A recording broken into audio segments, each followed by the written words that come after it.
Hi, I'm Rob, and this is Josh. Welcome to the Football Unspoken podcast, where we talk about all the footballing topics that the mainstream media do not. Josh, I've got a juicy one for you today. I've got a real juicy topic, and I'm very excited to hear first your reaction to the question, but also hear your opinion on it. Before we get into this, I've got our trivia for the week, and recently James Milner became the third highest player with the third most appearances in the Premier League. Can you tell me the number of appearances he's had in the Premier League? Oh, thanks. I thought you were going to say who's number one, and I'm pretty sure it's Gareth Barry, if I'm not It mistaken. is Gareth Barry. It is Gareth Damn Barry. it, I really thought I was going to get away with an easy one there. Okay, no, now I've been done. For some reason, I'm going to just guess 672. Am I anywhere near? Whoa. You're quite close, actually. I'm impressed. No, you're probably 2 seasons too high, but he's got 611. Okay. I was Okay. gonna when you said 600, I got excited. Right, so jumping into it, the reason I brought up James Milner is because obviously, like, his biggest credit is that he won the Premier League with Liverpool. And my question to you does that Liverpool title-winning team have the worst midfield of any title-winning team in the Premier League era?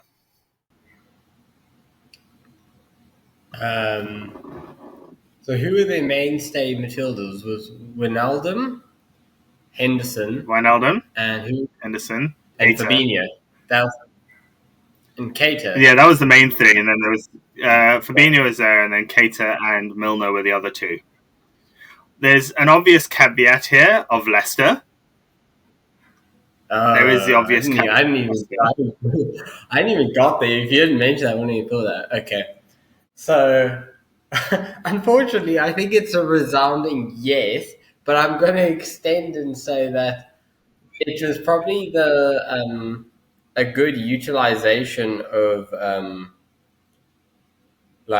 playing for the team, which you don't see very often. The only other example I can think of that did a similar thing when they won the league was Atletico Madrid when they won La Liga a few years ago, where it's clearly like more of a team effort rather than individual superstars. I know Liverpool had Salahs and Manes. I'm just saying that it felt like Firmino up top and the midfielders kind of sacrificed themselves so that Salah and Mane could go off and win the league effectively, and I guess big Virgil at the back.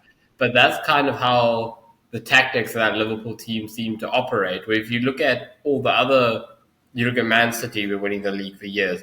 De Bruyne, Foden, I know Foden plays out wide mostly, but when he plays in the middle, Gundogan, none of those guys are sacrificing themselves. So I do think it was the worst midfield, but I would also say you probably didn't even get to see the quality of that midfield because their whole role was just to like support the rest of the team. So yes, but I think there's mitigating factors would be my overall feeling about it.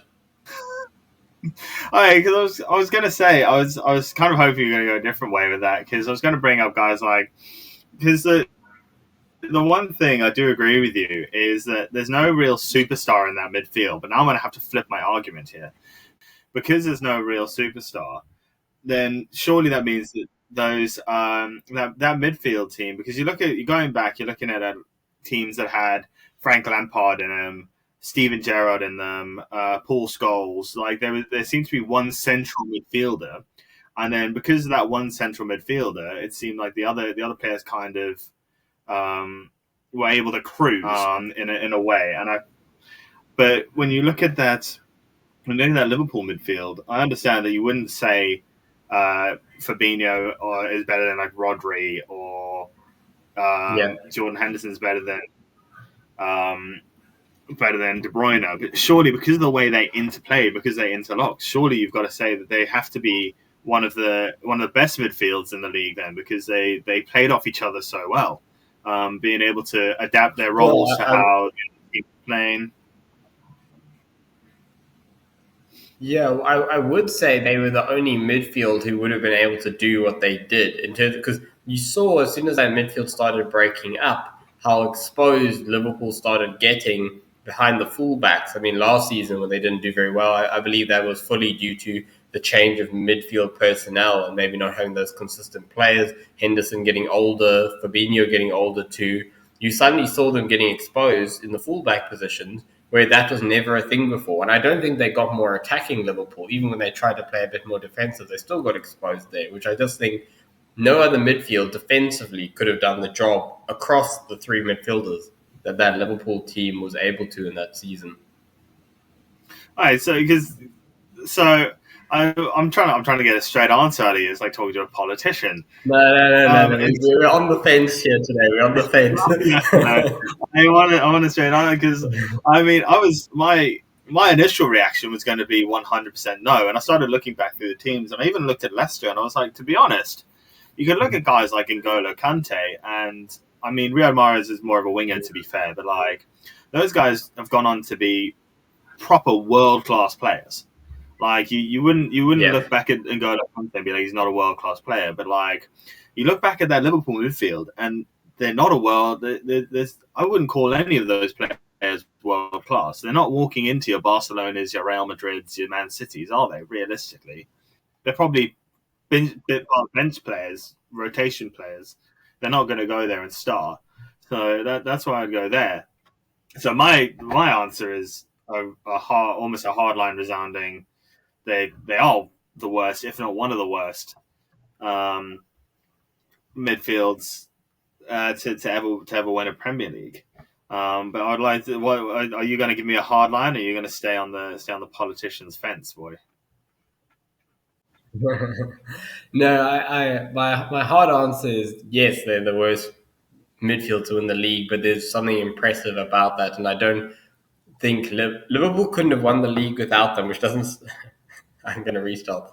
Basically, yes, it's the worst midfield. That sounds like I'm saying they're really bad. I'm not saying they're bad. I'm saying they had kind of like that meme. You had one job to do. They had one job to do, and they did it brilliantly. And without them doing their one job, Liverpool doesn't win the league. And if they had three De Bruynes in the midfield that season, and they tried to play the same strategy that they did, they wouldn't have won the league because De Bruyne's skill set just doesn't suit the way that Liverpool were trying to play. So my point was they had a very limited skill set, very limited midfielders, but they maximized the skill set that they had to win the league. But they are still, overall, as a player, football manager, FIFA levels, and all that, are the worst midfield that won the league. So, from what I'm gathering from this, Josh, is you're very much scared of Liverpool fans coming and bollocking you. They're very loud out there. You know? Oh no! Okay, well that's fair enough. I do tend to agree. I mean, I was trying to bait you a little bit by saying my hardline answer because I do 100% agree with everything you said there. I think technically they I wouldn't say as a group technically they were the worst, but they're probably one of the worst.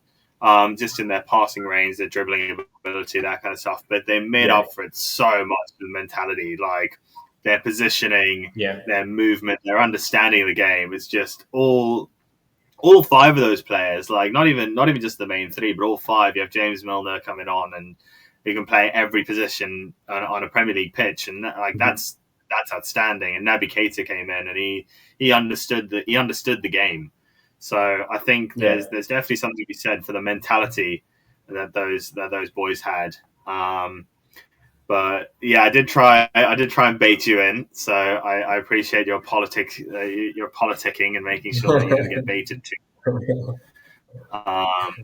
But I thought it was going to be an interesting conversation. You definitely brought up some points I hadn't thought about. I would love to hear what our Liverpool listeners have to say about our opinions on this. And yeah, until next week, this has been the Football Unspoken podcast.